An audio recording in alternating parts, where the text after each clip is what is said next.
മോഹൻലാലിന്റെ അമ്മ ശാന്തകുമാരിയുടെ ജന്മദിനത്തിൽ ആഘോഷ വീഡിയോയുടെ ശ്രദ്ധ കവർന്ന കൊച്ചുമിടുക്കനാണ് ആവിർഭവ്. പ്രശസ്ത ഹിന്ദി റിയാലിറ്റി ഷോയായ സൂപ്പർ സ്റ്റാർ സിംഗർ 3ന്റെ വിജയിയായ ആവിർഭവ് ഇന്നിപ്പോൾ ഗായിക ചിത്രചേച്ചിയെ കാണാൻ പോയ വീഡിയോ വൈറലായിരിക്കുകയാണ്. ചിത്രചേച്ചിക്കൊപ്പം പാട്ടുപാടിയും കുറുമ്പ് കാണിച്ചുമാണ് ആവിർഭവ് ഇരുന്നത്.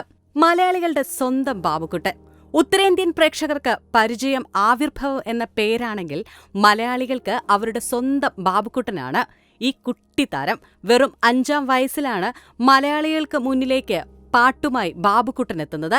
ബാബുക്കുട്ടന്റെ പാട്ടും കൊച്ചു വർത്തമാനങ്ങളും വളരെ പെട്ടെന്ന് തന്നെ പ്രേക്ഷകരുടെ ഇടം നേടിയിരുന്നു. കുട്ടികൾ വ്യക്തമായി വർത്തമാനം പറയുന്ന പ്രായത്തിൽ സംഗീതം അഭ്യസിക്കാൻ ആരംഭിച്ച ആവിർഭവ് ചേച്ചി അനിർവിന്യ പങ്കെടുത്ത ടെലിവിഷൻ റിയാലിറ്റി ഷോയിലൂടെയാണ് ആലാപന മത്സര രംഗത്തേക്ക് എത്തിയത്. ആവിർഭവിന്റെ ഈ അത്ഭുത പ്രകടനത്തിന് പിന്നിലെ ചാലകശക്തി സഹോദരി അവിർവിന്യയാണ്. ആവിർഭവിനെ സംഗീത ലോകത്തേക്ക് കൈപിടിച്ച് നടത്തിയതും പാട്ടുകൾ പഠിപ്പിച്ചു കൊടുത്തതും ഓരോ പരിപാടിക്കായി ഒരുക്കുന്നതും ചേച്ചിയാണ്.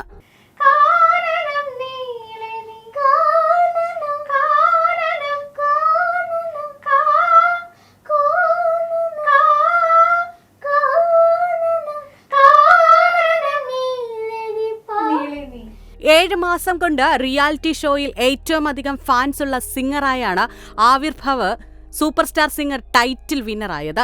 14 വയസ്സുവരെയുള്ള 15 മത്സരാർത്ഥികളോട് മത്സരിച്ച് സൂപ്പർ സ്റ്റാർ സിംഗർ റിയാലിറ്റി ഷോയുടെ വിജയിയായി ആവിർഭവ് തെരഞ്ഞെടുക്കപ്പെട്ടപ്പോൾ കൈയടിച്ചത് മലയാളികൾ മാത്രമല്ല, രാജ്യമെമ്പാടുമുള്ള ആവിർഭവിന്റെ ആരാധകർ കൂടിയാണ്. റിയാലിറ്റി ഷോയിൽ പങ്കെടുക്കാൻ 7 വയസ്സുകാരനായ ആവിർഭവ് പോകുമ്പോൾ അവന് ഹിന്ദി കേട്ടാൽ പോലും മനസ്സിലാകുമായിരുന്നില്ല. പക്ഷേ ഹിന്ദി പാട്ടുകൾ അവയുടെ ഭാവം ഉൾക്കൊണ്ട് വേദിയിൽ ആവിർഭവ് പാടുന്നത് കണ്ട് കാണികളും വിധികർത്താക്കളും ഒരേപോലെ അതിശയിച്ചു. പാട്ടിന് ആത്മാവുണ്ടാകുന്നത് അനുഭവം കൂടി ശ്രുതി ചേരുമ്പോഴാണെന്ന് പറയും. എന്നാൽ ആവിർഭവിന് അത് ജന്മസിദ്ധമാണ്. കഴിഞ്ഞ ജന്മത്തിലെ അനുഭവത്തിന്റെ തെളിച്ചത്തിലാണോ ഇത്രയും ഭാവാർദ്രമായി പാടുന്നതെന്നായിരുന്നു ഒരിക്കൽ അദ്ദേഹത്തിന്റെ പാട്ടുകേട്ട് വിധികർത്താക്കളിൽ ഒരാൾ ചോദിച്ചത്. 8ാമത്തെ ലോകാത്ഭുതമെന്നാണ് ഈ കുഞ്ഞു ഗായകനെ വിശേഷിപ്പിച്ചത്. ഷോയുടെ സമ്മാനത്തുകയായ 10 ലക്ഷം രൂപയ്ക്ക് പുറമെ 1 ലക്ഷം രൂപ ആവിർഭവിനെ പ്രത്യേക സമ്മാനമായി നേഹ കക്കർ നൽകുകയും ചെയ്തു. ചേച്ചി അനിർവിന്യയാണ് റിയാലിറ്റി ഷോയിൽ പങ്കെടുക്കാൻ ആദ്യം പോയത്. അത് തമിഴിലായിരുന്നു. തമിഴ് റിയാലിറ്റി ഷോയിൽ പാടുന്നത് കണ്ടാണ് തെലുങ്കിലേക്ക് വിളിച്ചത്. അവിടെ പോകുമ്പോൾ അനിർവിന്യ തെലുങ്ക് ഭാഷയൊന്നും വശമില്ല. ആവിർഭവ് ഹിന്ദിയിലേക്ക് പോയ പോലെയായിരുന്നു അന്ന് അനിർവിന്യ തെലുങ്കിലേക്ക് പോയത്. അനിർവിന്യ പങ്കെടുത്ത തെലുങ്ക് റിയാലിറ്റി ഷോ കാണാൻ ചെന്നതാണ് ആവിർഭവിന്റെ കരിയറിൽ വഴിത്തിരിവായത്. അന്ന് ആവിർഭവ് തീരെ ചെറുതാണ്, 1.5 വയസ്സ് പ്രായം കാണും.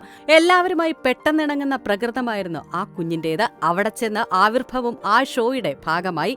പരിപാടിയുടെ ഭാഗമായി വേദിയിൽ പാടാനുള്ള അവസരം ആവിർഭവിനും ലഭിച്ചു. ആ പാട്ട് ഹിറ്റായതോടെ ആവിർഭവും വൈറലായി. പിന്നീടങ്ങോട്ട് വിവിധ റിയാലിറ്റി ഷോയിൽ തിളങ്ങുന്ന ആവിർഭവിനെയാണ് മലയാളികൾ കണ്ടത്. തെലുങ്ക് മ്യൂസിക് റിയാലിറ്റി ഷോയുടെ പ്രധാന ആകർഷണവും ആവിർഭവായി മാറി. അനിർവിന്യ പാടുന്ന എല്ലാ എപ്പിസോഡിലും ആവിർഭവും ഉണ്ടാകും. അതിൽ മത്സരാർത്ഥി അല്ലാതിരുന്നിട്ട് കൂടി ആവിർഭവിന് ബെസ്റ്റ് എന്റർടൈനർ പുരസ്കാരവും അവർ നൽകി. ആവിർഭവിനെ ആദ്യം അനുഗ്രഹിക്കുന്നത് ശരത് സാറാണ്. റിയാലിറ്റി ഷോയിൽ വിന്നറായപ്പോൾ അഭിനന്ദനം അറിയിച്ചുകൊണ്ടുള്ള വീഡിയോയിലാണ് അദ്ദേഹം ഇത് വ്യക്തമാക്കിയത്. നമ്മുടെ ബാബുക്കുട്ടൻ മനസ്സിൽ ഇങ്ങനെ അതെപ്പോഴും ഒരു സന്തോഷമല്ലേ.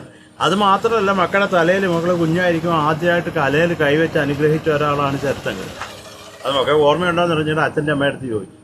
പിന്നെ ശരത്തങ്ങളിൽ ഒരു ചോദ്യമുണ്ട്, മക്കൾ ലംബോർഗിനി മേടിച്ചു, JCB മേടിച്ചു? ഇതിന് ഉത്തരം പറയാം. പിന്നെ JCB മേടിക്കുമ്പം ശരത്തങ്ങളുടെ എൻ്റെ വക്കീലിരുത്തി ഒന്ന് നാട് ചുറ്റി കാണിക്കാൻ പറ്റൂ. ലവ് യു മുത്തേ. കഥ ഇങ്ങനെ. ആദ്യം മക്കളെ തലതൊട്ട് അനുഗ്രഹിക്കുന്നത് സംഗീത സംവിധായകൻ ശരത് സാറാണ്. അനിർവിന്യ തമിഴിലെ റിയാലിറ്റി ഷോയിൽ ഓഡീഷന് പോയ സമയം ഞങ്ങൾ ചെന്നൈയിലെ ശരവണ ഭവനിൽ ഭക്ഷണം കഴിക്കാൻ പോയപ്പോൾ ശരത് സാറിനെ കണ്ടു. അദ്ദേഹം അവിടെ വന്നിരുന്നു. എന്റെ ഓഡീഷനാണ്, അനുഗ്രഹിക്കണമെന്ന് പറഞ്ഞ അനിർവിന്യ ശരത് സാറിന്റെ അടുത്തു ചെന്നു. അന്ന് ആവിർഭവിന് 8 മാസമേ ആയിട്ടുള്ളൂ. ഞാൻ അവനെ കയ്യിലെടുത്തിരിക്കുകയായിരുന്നു. സാർ അവനെയും തലയിൽ കൈവച്ച് അനുഗ്രഹിച്ചു. ആ നിമിഷം എനിക്ക് മറക്കാൻ കഴിയില്ല. ആവിർഭവിനെ അത്ഭുത ബാലൻ, ദൈവത്തിന്റെ കുഞ്ഞ് എന്നൊക്കെയാണ് പലരും വിശേഷിപ്പിക്കുന്നത്. അവനെ ഞങ്ങളും അത്ഭുതത്തോടെയാണ് ഉൾക്കൊള്ളുന്നത്. ഞങ്ങൾക്കും ആവേശവും അതിശയവുമാണ്. കാഴ്ചക്കാർക്ക് തോന്നുന്ന എല്ലാ അതിശയവും ഞങ്ങൾക്കും തോന്നാറുണ്ട്. അവന്റെ ശക്തിയും പിന്തുണയും ചേച്ചിയാണ്. എടാ, എനിക്ക് ഒരു വരി പോലും നേരെ സംസാരിക്കാൻ അറിയില്ല മക്കളെ. നീ എങ്ങനെയാണേ ഇത്ര അസാധ്യമായിട്ട് ഹിന്ദി സംസാരിക്കണേ? പാട്ട് പിന്നെ പോട്ടെ, പാട്ട് മോൻ പാടും, ഏത് ലാംഗ്വേജിലും കേട്ടിട്ടുണ്ട്. ഏത് ലാംഗ്വേജിൽ പോയാലും അതെല്ലാം മോൻ പാടും. പക്ഷെ ഇത്ര രസമായിട്ട് ഹിന്ദി എങ്ങനെ സംസാരിക്കുന്നു? ഒന്ന് പറഞ്ഞതാ ഐഡിയ. ജിന്നാൻ്റെയും കൂടെ ഒന്ന് പഠിക്കട്ടെ. എനിവേടാ, love you love you love you. God bless you. Hello Avirbhav. Avirbhav എന്ന് ഞാൻ വിളിച്ചെങ്കിലും ബാബുട്ടാന്ന് നീട്ടി വിളിക്കാനാണ് നമ്മൾ മലയാളികൾക്ക് ഇഷ്ടം, അല്ലേ? മോൻ ഈ ഒരു ചെറിയ പ്രായത്തിൽ എത്ര വലിയ അച്ചീവ്മെൻ്റ് ആണ് നേടിയിരിക്കുന്നത് എന്നുള്ളത് മോന് ചിലപ്പോൾ മനസ്സിലായിട്ടുണ്ടാവില്ല. പക്ഷെ ഞങ്ങൾ മലയാളികൾക്ക് ഒരുപാട് അഭിമാനം കൊള്ളുന്നൊരു നിമിഷം കൂടിയാണിത്. നമ്മളൊക്കെ ഇത്രയും പ്രൗഡാക്കിയതിന് മോന് താങ്ക്സ് പറയണം ആൻറ്റി.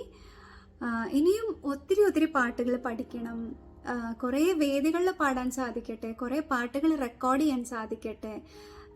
ഞങ്ങൾ മലയാളികളൊക്കെ ഇനിയും പ്രൗഡാക്കുക. So stay humble, conquer more heights. All the best. ഞാനും എൻ്റെ ഫാമിലിയും അതുപോലെ തന്നെ ലാലിൻ്റെ ഫാമിലി, സുച്ചിയുടെ ഫാമിലി മുഴുവൻ, സുച്ചിയുടെ എല്ലാ കസിൻസും അവരുടെ വലിയ ഫാൻസാണ്.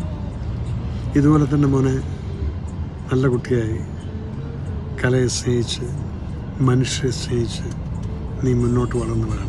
ഹിന്ദിപ്പാട്ട് എങ്ങനെ പഠിച്ചെടുത്തു എന്നാണ് ബിന്നി മാം ആവിർഭവിനോട് ആശംസയിലൂടെ ചോദിച്ചത്. എന്നാൽ അതേസമയം മോഹൻലാലും മേജർ രവിയും അദ്ദേഹത്തിന്റെ കുടുംബാംഗങ്ങളുമെല്ലാം ഈ കൊച്ചു കുഞ്ഞിന്റെ ആരാധകനാണെന്നാണ് മേജർ രവി വീഡിയോയിലൂടെ പറയുന്നത്. മൃദുല വാര്യർ പറഞ്ഞത് ഇങ്ങനെയാണ്: ആവിർഭവിന് അവാർഡ് കിട്ടിയത് ഞങ്ങൾ മലയാളികൾക്കെല്ലാം വലിയ ഒരു അഹങ്കാരമാണെന്നാണ്. ഏതായാലും ആവിർഭവിന്റെ പാട്ട് ഹിറ്റാണ്. കോവിഡ് സമയത്ത് തമിഴ്നാട്ടിൽ നിന്നും നാട്ടിലേക്ക് താമസം മാറ്റി. അതിനുശേഷമാണ് മലയാളത്തിലെ മ്യൂസിക് റിയാലിറ്റി ഷോയിൽ പങ്കെടുത്തത്. 5 വയസ്സ് കഴിഞ്ഞിട്ടേ ഉള്ളൂ അപ്പോൾ. 10 മാസം ആകുന്നു ഷോയുടെ ഭാഗമായിട്ട്.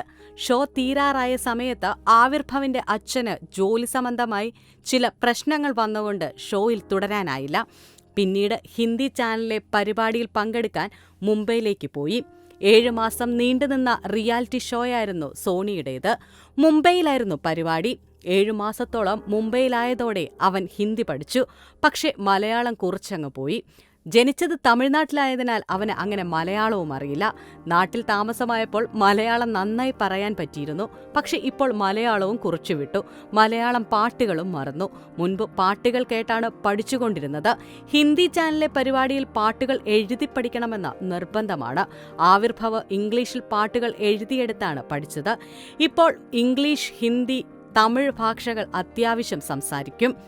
ഞാൻ മലയാളമാണ് പഠിച്ചത്. മലയാള സാഹിത്യത്തിലാണ് എൻ്റെ ബിരുദാനന്തര ബിരുദം. കുട്ടികൾ ഉണ്ടായ സമയത്ത് മറ്റാർക്കുമില്ലാത്ത പേര് വേണമെന്ന് തോന്നി. അങ്ങനെ കണ്ടെത്തിയ പേരുകളാണ് അനിർവിന്നിയും ആവിർഭവും. ഏറ്റവും തിളക്കമുള്ള നക്ഷത്രം എന്നാണ് അനിർവിന്നി എന്ന വാക്കിന്റെ അർത്ഥം. ആവിർഭവ് എന്നാൽ പുരോഗതിയെന്നും. കല ഉള്ളിലുള്ള 2 കുട്ടികളാണ് ഇവർ. എനിക്കോ ഭർത്താവിനോ പാടാനുള്ള കഴിവില്ല. എൻ്റെ കുടുംബത്തിൽ പാടുന്നവരുണ്ട്. പക്ഷേ ആരും അതൊരു പ്രൊഫഷനായി എടുത്തിട്ടില്ല. ജന്മസിദ്ധമായി പാടാനുള്ള കഴിവ് മക്കൾക്കുണ്ടെന്ന് തിരിച്ചറിഞ്ഞപ്പോൾ അത് പരിപോഷിപ്പിക്കാനാണ് ഞങ്ങൾ ശ്രമിച്ചത്. ഞങ്ങളുടെ ജീവിതം തന്നെ അവർക്ക് വേണ്ടി മാറ്റിവെച്ചിരിക്കുകയാണ്. എൻ്റെ ഇഷ്ടങ്ങളെല്ലാം ഞാൻ മാറ്റിവെച്ചു. എന്നിട്ട് ഇത് മെയിനായിട്ട് എടുത്തു. മെയിൻ സബ്ജക്റ്റ് ഇതാക്കി.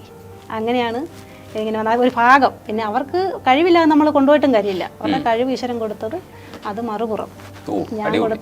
ഞാൻ കൊടുത്തത് അതിൻ്റെ ബാക്കി രണ്ടുകൂടെ കൂടി ചേർന്നപ്പോൾ ഇത്രയെങ്കിലും എത്താൻ പറ്റി. ഇനിയും ഒരുപാട് ഉയരട്ടെ എന്നിങ്ങനെ മനസ്സുകൊണ്ട് ആഗ്രഹിക്കും. ഇടുക്കി രാമക്കൽമേട്ടിലെ കപ്പിത്താൻ പറമ്പിൽ സജിമോൻ സന്ധ്യ ദമ്പതികളുടെ മകനായ ആവിർഭവ് തമിഴ്നാട്ടിലാണ് ജനിച്ചു വളർന്നത്. അങ്കമാലിയിലെ വിശ്വജ്യോതി പബ്ലിക് സ്കൂളിലാണ് ആവിർഭവ് പഠിക്കുന്നത്. ഡിസംബർ വരെ നീളുന്ന ഒരു സംഗീത പരിപാടിയിലേക്ക് ക്ഷണിച്ചിട്ടുണ്ട്. 6-7 ലോകരാജ്യങ്ങളിലൂടെയുള്ള സംഗീത പര്യടനമാണ് അത്. ആദ്യ ഷോ ദക്ഷിണാഫ്രിക്കയിലായിരിക്കും. സിനിമയിൽ അഭിനയിക്കാൻ വരെ ആവിർഭവിനെ വിളിച്ചിട്ടുണ്ട്. അത്ഭുത ബാലൻ എന്ന് വിളിച്ചത് വെറുതെയല്ല. തികച്ചും ഒരു അത്ഭുത ബാലൻ തന്നെയാണ് ആവിർഭവ്.